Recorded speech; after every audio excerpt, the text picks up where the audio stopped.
So, story in the papers today, Deputy Prime Minister Oliver Dowden has given this warning. We've got to start stockpiling food and water. And he said we need to make contingency plans to help us deal with potential emergencies such as power cuts, cyber attacks and floods. He's given a list. If I could, beg your patience, panel, for just a second. We have actually got the list together. So we've gone Dowden this morning, right? We've actually looked at what he has told us to stockpile, and we put together a little hamper. And if you live in Oliver Dowden's house, you get water. So that's not, by the way, bottled water from Devon, thankfully. Frey Bentos, we need some Spam in here. I don't know what that is, but that's tinned goods, I'm told. You're joking, is it? Candles, 4 candles. Batteries we got here.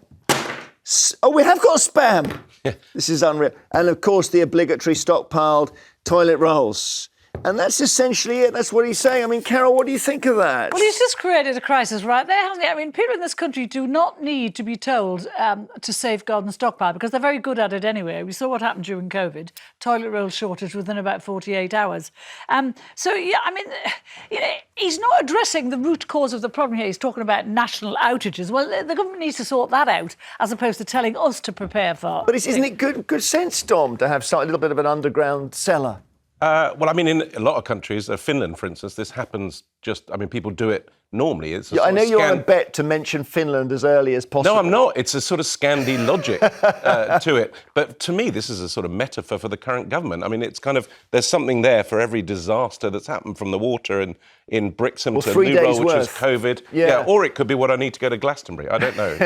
Because I remember last time we talked about Finland because there was a conspiracy theory that Finland doesn't exist. But it does. But if, in case it disappears, they've got this ready. Yeah, Carol, I don't necessarily think that this means the government is in crisis. This means that they're trying to say, look, we're so used to everything working, just be aware that one day it might not. Well, that is true. But, I just think people go a bit mad here, I remember when the Iraq War was on and we were told there was going to be a shortage of water and there was going to be gas coming through under our doors in the houses. I went out and bought something like 40 bottles of water in the supermarket. And what happens is, and I saw with my own eyes, and I've not done it since, people come to you and say, do you know something we don't? And I go, well, I bought gas masks. I bought a full suit. You bought a gas mask? I bought a gas mask. Until I found out it was from World War II and it was never going to work anyway. Right. But, you thought there was going to be a gas attack on this country we were told, have you forgotten? Where do you buy a gas mask? It's not a random shop. Well, I'll tell you where I bought it. I bought it in Norfolk,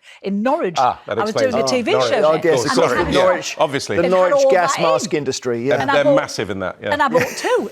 And because my husband said... You bought 2? In case you had a friend in the bunker. No, I was thinking about my husband, Dom. I thought he might want one. Be honest with us. When COVID happened, did you stockpile toilet paper? No, you weren't one of those. I did not. No, you did. I didn't. My wife did. Right. We still have some. But what I never know one ever, because in America they queued at gun shops. Yeah. And we queued at loo paper shops. We can't queue at gun shops because we don't have any. So that's why we thought, we can't get a gun. So what can we do? Build a wall using loo paper to defend our houses. To stop the COVID coming in, yeah. So strange. There we are. That's what he thinks we should keep. 3 days supplies, and we have got Spam. What about, I didn't even think they sold Spam anymore. Why Spam? That's just the stupidest thing. No one eats Spam anymore. I quite like Spam. He didn't mention Spam. Do you? I do quite like Spam. Yeah, Spam fritters. Yeah. I might have some. I might have some Spam. Honestly, it's kind of retro. There's some news that inflation's coming down. It's fallen to just 2.3%, which is only a shade above the target of 2%. It's the lowest level in almost 3 years. It's obviously good news for the government because Rishi Sunak can say the plan is working. This is what he said this morning.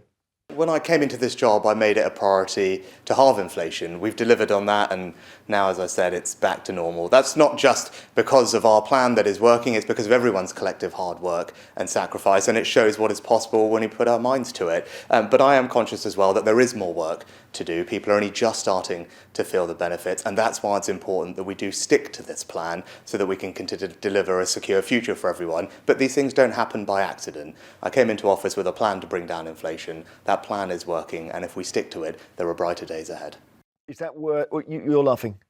He looks more and more deranged in every... Does he? In interview he does. He has slightly sort of spiked eyes. I don't know, maybe he needs the gas mask, Carol, but he talks a bit like Tony Blair. it's very odd. I just think he's a man completely detached from reality. Really? Yeah. What do you think? Because that might be worth 20 seats to them at the election. Look, I've always said he's the better manager than a leader. I never for a second thought he was a leader. However, what I do feel now, and I'm not sticking up for the Tories here because they've been shocking for the past 2 years. However, I do think things feel better generally. I don't feel the sense of panic that we were feeling 18 months ago.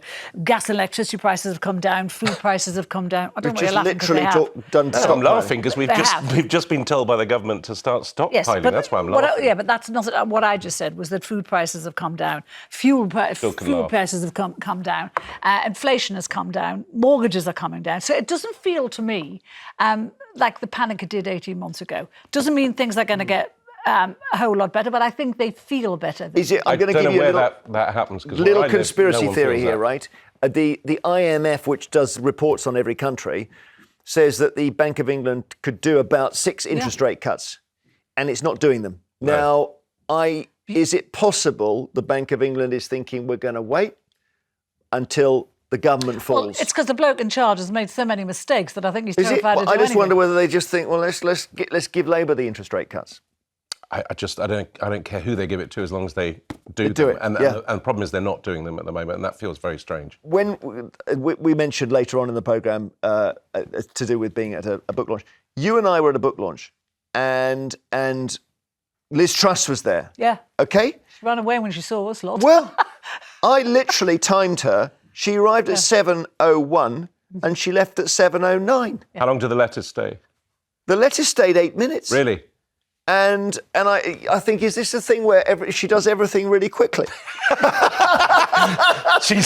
Yeah. So, but I mean, there is a thought that we're just still getting through the Truss era. Is there a kind of time limit in which she's safe from people shouting at her? So it's 6 minutes, and after that, people start getting angry. It was a very, very weird thing to see her there, and she had 2 bodyguards as well. So she needs more than that, I think. Well, that's obligatory. They have to have that when they've been prime minister. The things that are common sense and things that are obligatory I know, but are different. Yes, I know that, but that's not why any evidence that Liz Truss is a target. It's a shame because I so wanted. She would have been a target for me that night because I would have desperately wanted to have a go. Right. I would have another glass of wine. I'd have maybe What would have been the first thing you'd have asked her? I would have said, "Why are you here?" Yeah. For a Oh, start. really? So you're cross with her, are you? What, for being at Andrew's book launch? No, for being a bad Who's Prime Andrew? Minister. Sorry. Well, because What is this book I know launch? why she was there, because she was there for personal publish. She knew there was going to be a lot of high-powered people there, and that's why she showed her then face. she She saw wasn't you. there. Yeah, I think she might have seen you before. Did you go to her book launch? No, I don't think I did. No, I don't. Has she had a book out? Yes, you No, know I'm she kidding. has. Look, just to mention one other thing before we go to our break, and talking about high-profile women, Paula Venables is giving evidence today. So I wanted to mention that because this is going to be very, very big news.